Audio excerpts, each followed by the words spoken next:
My name is Rio Cortez, and I'm reading my poem Ars Poetica with Mother and Dogs. I turn and don't expect my mother's face. I ask, how did you enter this poem? She says it wasn't easy.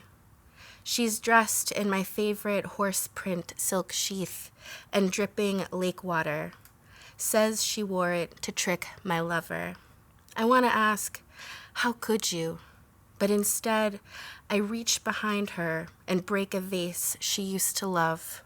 But we are surrounded by dogs. Some of them used to sleep at our bedsides, but don't anymore. She grabs my hand and asks, who am I anyway, to keep asking her to leave? Why not take her face and explain the damned line? Well, this is an Ars Poetica, so it's a poem about poetry or a poem about a poem. And so it started out thinking about how certain themes enter poetry without your consent as a writer sometimes. How you could sit down with one intention and then end up the poem taking you in a different direction. Your mother is a symbol here a little bit. So your mother or anything or any obsession or I think anything that comes from the other side of the veil. But I think for some reason it can be a mother a lot.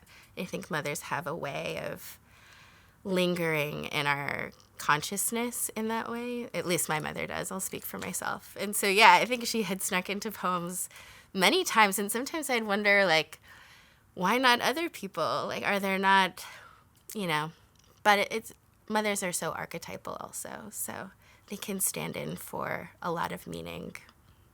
In this poem, it's interesting because my relationship with my mother isn't really reflected here, although maybe in some place, it is. But yeah, in this poem, the mother is deceptive.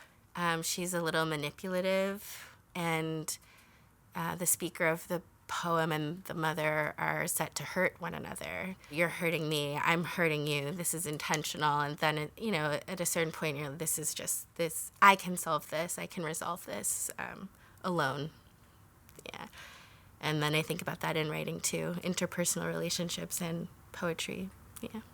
My mom's not a poet. I don't know any poets really whose mothers are poets. That would be interesting. I don't know if the word would be lucky.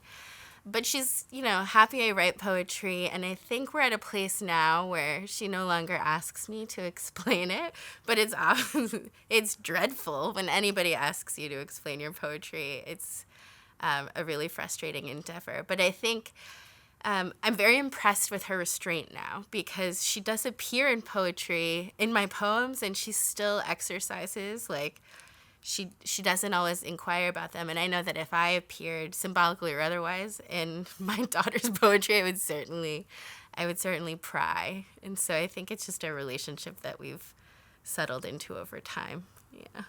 You're sitting down and you have this approach to writing about a subject that could be clear, but you're using lyricism and floral language, and you're really writing around it in like the most elliptical way.